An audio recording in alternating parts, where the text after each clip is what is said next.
대한민국의 정책을 집중 탐구하는 여의도 정책 발굴단 시간입니다. 먼저 최재현 더불어민주당 선대위 대변인, 오늘은 전화로 연결하겠습니다. 최재현 대변인, 잘 들리세요? 네, 잘 들립니다. 네. 그리고 이번 주는 김재섭 국민의힘 전 비대위원 대신에 특별 게스트 한 분이 스튜디오에 직접 나와주셨습니다. 곽관용 국민의힘 남양주을 당협위원장입니다. 어서 오세요. 안녕하십니까. 네, 곽관용 위원장님, 뉴사이킥은 처음 와보시잖아요. 우리 네. 청취자들을 위해서 자기소개 좀 부탁드리겠습니다. 예, 반갑습니다. 남양주의 젊은 미래 국민의힘 남양주실 당협위원장 곽관용입니다. 남양주 미래연구소라는 싱크탱크에서 주로 세대와 청년 정치에 대해서 연구하는 연구자로도 일하고 있습니다. 뉴사이킥 청취자 여러분, 만나 뵙게 돼서 영광입니다. 네, 반갑습니다. 최지은 대변인, 지금 부산에 계신다고요? 네, 지역구인 북구 강서구에 있습니다. 네. 예, 계속 선거운동 중이시군요. 오늘 네, 이제 제가 공식 선거운동 자정에 딱 끝이 나는데요. 네. 이재명 후보는 지금 마지막 유세 서울에서 하고 있죠? 예, 어제는 제주도부터 네. 부산을 이제 지나셔서 예. 부산과 대구, 대전을 이렇게 올라가셨고 네. 그 이후에 지금 이렇게 도신 다음에 예. 경기도도 도시고 결국 마지막은 그 서울에서 그것도 네. 촛불을 옛날에 이제 성남시장 시절에 예. 시민들과 촛불을 들었던 광화문 청계광장에서 마지막 유세를 하십니다. 네. 그리고 곽관영 위원장님, 윤석열 후보는 서울시청 광장에서 마지막 유세 연설하시죠? 네, 윤석열 후보의 피날레 유세는 내일 대한민국이 승리합니다라는 제목으로 서울시청 광장에서 예정돼 있습니다. 네. 예, 선거운동 첫날에는 서울을 출발해서 부산으로 이동을 했었는데 오늘은 네. 반대로 경부선을 따라서 서울로 올라와서 마지막 유세를 진행하게 됩니다. 예. 네, 지금 유튜브로 생중계되고 있습니다. 유튜브 댓글도 저희가 실시간으로 다 확인을 하고 있으니까요. 저희 모습을 직접 보고 싶으신 분들, 또 댓글로 참여하시고 싶으신 분들은 유튜브에서 표창원의 뉴사이킥을 검색해서 들어와 주시면 감사하겠습니다. 사전투표로 양 진영의 전통적 지지자들은 다 결집했고 남아있는 최대 부동층은 2030 청년들이다, 이런 분석들이 많이 나오고 있습니다. 곽관용 위원장님 동의하세요? 네, 저는 그렇게 봅니다. 우선 선거운동 막바지로 가면서 예. 양 진영이 소위 대세론을 굳히기 위해서 빠르게 결집을 하고 있고 네. 이 현장에서 보면은 그 과정에서 어떤 정책적인 차별성이나 네. 그런 공약들이 부각이 되기보다는 이념적인 새몰이가 줄을 이루게 되는데요. 아하. 근데 최근에 2030 세대는 과거의 어떤 고정된 정치 이념보다는 예. 상대적으로 개인의 삶에 관련된 문제에 민감하게 반응하는 경향이 있기 때문에 네. 이를테면 이렇게 과열되는 선거 캠페인으로부터 한 걸음 좀 떨어져서 어허. 마지막 순간까지 결정을 유보하게 될 가능성이 크다. 네. 이렇게 보고 있고요. 네. 또 한 가지는 최근 윤석열 후보와 안철수 대표의 단일화랑 관련해서 네. 특히 안철수 대표 지지층의 상당수를 차지했던 우리 청년 유권자들이 예. 안철수가 손을 들어준 윤석열 후보를 선택하느냐 아니면 또는 제3의 선택을 하느냐 네. 그런 기로에서 고민할 수 있을 것 같습니다. 네. 최지은 대변인도 마찬가지 생각이신가요? 2030 청년들의 마지막 부동층이다? 네, 그렇습니다. 특히 네. 2030 분들 중에서도 아직 좀 마음을 못 정하신 분들 중에 여성분들도 많으신 것 같아요. 네. 젊은 여성분들의 경우에는 오늘 또 하필이면 세계 여성의 날인데 네. 윤석열 후보가 좀 이 젠더 갈라치기가 좀 과도하지 않나. 아하. 그동안은 이재명 후보도 그렇게 여성을 잘 대변하나 이렇게 좀 긴가민가 하셨는데 네. 윤석열 후보가 뭐 본인이 오늘 그 워싱턴 포스트 보도에 예. 본인이 페미니스트다라고 발언을 하신 게 나왔는데 네. 그걸 보고 뭐 이거 실수다, 사실이 아니다, 뭐 이렇게 아하. 계속 이대남만 의식을 하면서 그 네. 젠더를 갈라치기 하고 페미니스트라는 게 뭐 나쁜 말도 아닌데 네. 뭐 이것은 실수다 이렇게 하면서 오늘 여성의 날까지 그 여성 혐오라든지 젠더 갈등을 조장하는 것에 대해서 좀 많은 분들이 실망을 하고 계시지 않나 이렇게 보이고요. 네. 이런 이후에 지금 워싱턴 포스트가 실제로 윤 후보 측이 그렇게 보냈다고 원문까지 지금 공개한 네네. 좀 이렇게 안타까운 사실이 있었습니다. 알겠습니다. 네, 그래서 오늘은 지금 마지막까지 고민하고 계실 청년층을 위한 청년 정책 분석을 해보도록 하겠습니다. 여야가 청년 세대를 겨냥한 공약들 많이 발표를 했는데요. 먼저 첫 번째, 청년 주거 공약을 살펴보겠습니다. 최지은 대변인, 우선 이재명 후보가요, 신규 주택 공급 물량의 30%를 청년에게 우선 배정하겠다, 이런 약속을 했죠. 네, 그렇습니다. 저희가 311만 호 전국에, 서울에는 107만 호 이렇게 공급이 되는데 네. 이 전체적으로 신규 물량의 30%니까 굉장히 많은 한 100만 호 정도를 청년에게 우선 배정한다는 거죠. 네. 그중에서 이제 용산공원의 10만 호는 전량을 이제 청년 기본주택으로 공급을 하고 예. 그래서 정확하게 숫자를 이제 청년들에게 배당할 것을 약속을 했고 또 이 방식도 청년 원가 주택이라고 해서 네. 이 30만 원 정도는 건설 원가로 그대로 내는 거기 때문에 일반 네. 분양가보다는 한 10% 정도 예. 수준으로 내고 나머지 금액은 장기 저리로 이렇게 하는 것이기 때문에 네. 공공주택인데 중산층도 살고 싶어 하는 그런 크기와 예. 위치인데 청년들에게 특화해서 분양을 하는 그런 것입니다. 네. 곽 위원장님, 윤석열 후보도 청년 원가 주택 30만 호 공약 발표를 했지 않습니까? 네, 맞습니다. 저희 윤석열 후보가 공약한 청년 원가 주택은 예. 청년층에게 공공 분양 주택을 건설 원가 수준으로 공급을 하고 네. 분양가의 20%를 내면 나머지 80%는 장기 원리금 상환을 통해서 청년이 매입하도록 하는 겁니다. 예. 예를 들어서 우리가 하는 분양가는 건설 원가에다가 택지 조성 원가 그러니까 땅값인데요. 네. 요게 포함이 되고 거기다가 분양 수익까지 합쳐진 가격인데요.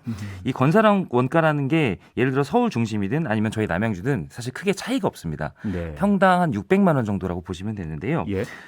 그래서 그리고 일반 5년 이상 거주 후에 이걸 매각할 경우에 국가에다가 이걸 매각하고 매매 차익의 70%까지 보장받을 수 있도록 해서 네. 청년 세대의 주거 사다리 마련을 지원할 계획입니다. 네. 양측의 청년 주거 공약 이제 서로 들어보셨는데요. 우선 어떻습니까? 곽관용 위원장님. 이재명 후보의 청년 주거 공약 어떻게 평가하십니까? 우선 이재명 후보의 기본주택 같은 경우는 예. 이 아까 전에 말씀하신 토지 임대부 분양형과 같은 형태도 물론 있지만 네. 기본적으로는 장기 임대를 우선으로 하고 있기 때문에 청년들의 자산 형성 측면에 있어서는 우리 윤석열 후보의 공약이 좀 비교 우위를 가진다 이렇게 평가하고 싶습니다. 네. 그런데 저는 최근에 이 청년 주거 문제가 네. 진영에 따라서 입장에 대립하는 소위 포지셔닝 이슈가 아니라 대중정당이라면 모두 함께 집중할 수밖에 없는 일종의 밸런스 이슈다 이렇게 보고 있기 때문에 네. 큰 방향성에 있어서는 두 후보 간의 완전한 차별성을 가지기는 어렵다고 봅니다. 네. 그렇다면 결국 집권 여당은 지난 5년간의 부동산 정책에 대한 회고적인 평가가 그리고 우리 국민의힘은 향후 5년에 대한 전망적 기대가 중요한 결정 요인이 아마 될 텐데 예. 그런 측면에서 완전히 실패했다고 평가받는 현 정권의 부동산 정책을 보면 과연 민주당이 이 청년 주거 공약을 잘 실현할 수 있는 능력이 있는가 아하. 이런 의구심을 가지게 되는 것이 자연스럽지 않을까 그렇게 생각하고 있습니다. 네. 최지은 대변인은 윤석열 후보의 청년 주거 공약 어떻게 보십니까? 네, 아니 저도 말씀하신 것처럼 이 청년 주거가 정쟁의 소재가 돼서는 안 되고 네. 어느 당이 집권을 하든 해결해야 되는 문제다. 그리고 그 방향도 지금 크게 다르지 않고 비슷하다라는 말에는 동의를 합니다. 예. 그런데 그럼에도 불구하고 정책적으로 이런 것이 좀 잘 되어 있나라고 서로 물어볼 필요는 있는데요. 네.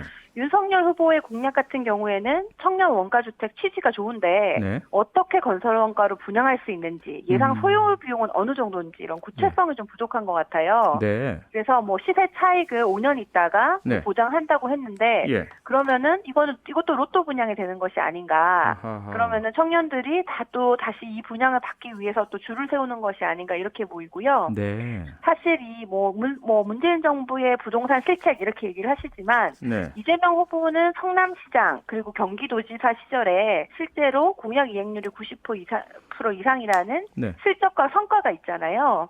그리고 그 여러 가지 개발 사업도 네.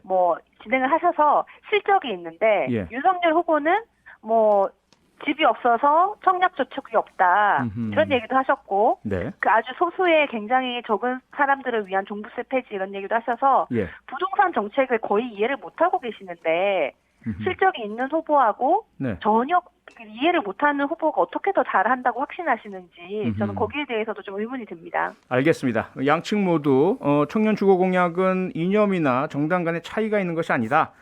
누가 더 제대로 실천할 수 있느냐의 그런 차이다. 그리고 아마도 유권자 여러분께서 누가 더 잘 실천하실지는 두 분의 말씀도 들으셨으니까요. 평가 가능하시리라 봅니다. 자, 두 번째 포인트. 청년 복지 공약으로 넘어가 보겠습니다. 이재명 후보는 청년 기본소득, 윤석열 후보는 청년 도약 보장금을 공약으로 내세웠습니다.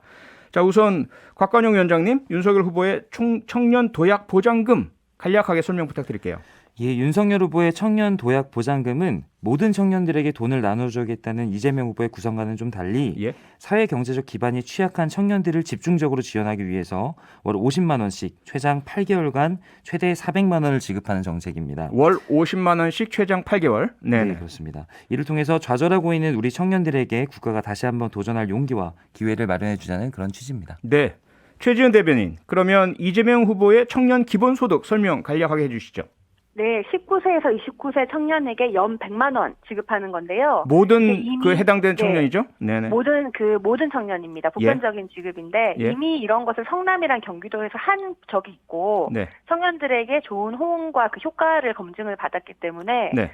이런 이 100만 원이 큰 돈은 아니지만 네. 청년들에게 좀 기본적인 안전망을 제공하고 예. 청년들이 자기 개발에 이렇게 쓸 수 있는 환경을 좀 조성한다는 그런 긍정적인 효과가 검증이 됐고요. 네. 사실 이것이 시작된 것은 지난 19대 대선 때 청년단체가 요구를 해서 문재인 정부에서 청년 구직 촉진 수당을 만들었는데 네. 그걸 좀 더 확대하고 보장성을 강화하는 방식입니다. 네. 그래서 전체적으로는 이게 보편적인데 예. 여기에다가 우리가 전 국민에게 임기 내에 연 100만 원 보편적 기본소득 하자 그랬으니까 네.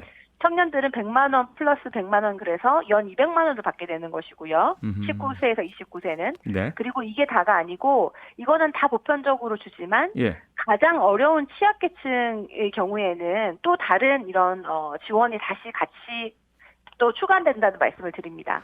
네, 우선은 뭐 다 추가한다 말씀을 주셨지만 기본적으로는 이재명 후보는 보편적인 청년, 모든 해당된 연령대 청년들에게 기본소득을 준다는 것이고요. 윤석열 후보는 취약계층 청년에게 좀 더 많이 집중적으로 50만 원에다가 최대 8개월, 연 400만 원까지 이런 차이가 있습니다. 그러면 곽관용 위원장님은 이재명 후보의 이런 보편적인 청년 기본소득 무엇이 문제라고 보십니까?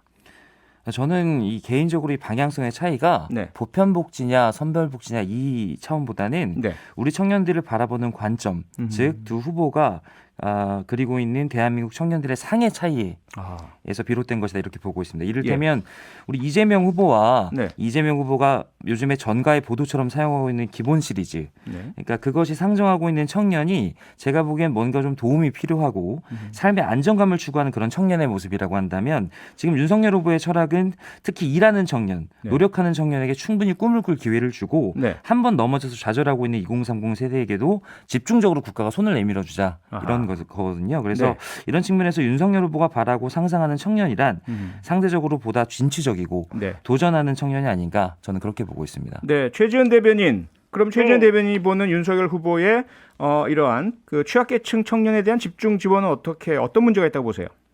저는 여러 가지 문제가 있다고 보는데요. 네. 첫 번째로는 이 청년들의 소득을 가지고 명확하게 나눈 완벽한 방법이 없습니다. 예를 네. 들어서 윤석열 후보는 연소득이 2,400만 원 미만하고 네. 2,400만 원 이상에 따라서 정부 지원금이 많이 바뀌는데 네. 그러면은 2,401만 원 번 사람하고 2,399만 원의 차이가 나면 예. 2,399만 원만 벌지 왜 더 벌려고 하겠어요. 그래서 이런 경우에는 오히려 조금 더 많이 벌려고 하는 근로 의욕을 오히려 저하시킬 수 있고 아하. 또 부모님의 자산이 많은 사람도 있는데 예. 이 청년의 소득만 가지고 기준을 했을 때는 네. 그럼 정말 금수저인데 일을 하고 있지 않으면 오히려 정부한테 혜택을 받는 구조입니다. 그래서 이런 완벽한 방법이 없기 때문에 네. 그럼 구체적으로 어떻게 더 잘할 건지 이렇게 금액만 뭐 얼마 이상은 뭐 연소득이 얼마면 얼마 이렇게 주는 것이 아니라 이런 예. 문제들을 어떻게 해결할 건지 그리고 네. 이렇게 하는 경우에 도대체 몇 명이나 대상이 되고 네. 재원이 얼마나 필요한지 이런 것에 대한 아무런 구체적인 내용이 없거든요. 네. 그래서 이런 것에 대해서는 조금 그냥 숫자로 이렇게 얘기를 하신 게 아닌가, 정책에 대해서 깊은 이해가 없는 게 아닌가 이런 생각이 듭니다. 네, 그러면 여기서 아마도 두 분의 지역을 조금 나눠 보면요. 우선 곽관용 위원장님, 이 구분이 제대로 공정하게 이루어질 수 있느냐. 그 경계선상에 있는 청년들도 있고, 근데 부모 소득 부분이 감안되지 않는 부분도 있고, 이렇게 해서 꼭 나눠야 되겠느냐라는 지적은 어떻게 보십니까? 분명히 이게 조금 더 세분화된 그런 네. 기준들이 나누어질 필요는 있겠습니다. 근데 저는 조금 더 의아한 부분은 네. 이재명 후보 같은 경우에 평소에 그 양극화에 대해서 아주 그 관심이 지대한 걸로 알려져 있거든요. 네. 근데 오히려 저희가 이렇게 소득에 따라서 차등 지원을 한다. 특히나 금융 지원 같은 경우에 예. 저희는 소득이 좀 많은 사람들에게 조금 덜 지원을 하고 오히려 일하는 청년 중에 좀 어려운 사람들에겐 더 지원을 하는 오히려 세대 내에 있는 그 양극화 문제를 조금 더 해결할 수 있는 그런 대안들을 내놓고 있는데 네. 반해서 네. 이재명 후보의 정책들은 보면은 뭐랄까 그냥 전체적으로 쭉 다 나눠서 모두에게. 균등하게 주는 그런 네. 어떤 정책이기 때문에 네. 저는 오히려 저희 쪽에 비교가 있다 이렇게 보고 있습니다. 네, 최지연 대변인 모두에게 네. 공평하게 줄 경우 오히려 취약한 분들이 더 불평등하게 될 수 있다. 이 지적은 어떻게 생각하십니까? 30초밖에 못 드리겠네요. 네. 예. 상실이 아닙니다. 네. 그렇게 된다고 보통 생각하시는데 예. 맨큐의 경제학을 쓴 맨큐를 포함해서 여러 예. 경제학자들이 보편적 지원이 오히려 소득 분배에 더 도움이 된다. 네. 선별적 지원 같은 경우에는 그런 사각지대도 생기고 집행하는 것도 어렵지만은 실제로 네. 오히려 그렇게 더 소득 분배에 도움이 안 되고 보편적으로 했을 때는 상대적으로 소득이 적은 사람한테는 받는 금액이 상대적으로 큰 것이고 예. 소득이 많은 사람한테는 적은데 네. 또 소득 많은 사람은 그만큼 세금을 내기 때문에 네. 오히려 사회 불평등이 해결됐다는 여러 가지 그런 알겠습니다. 경제학 논문이 있고요. 알겠습니다. 여기까지 네, 하겠습니다. 고맙습니다. 여의대 정책발굴단 오늘은 곽관영 국민의힘 남양주을 당협위원장 최지연 더불어민주당 선대위 대변인 두 분과 함께했습니다. 두 분 수고하셨습니다. 감사합니다.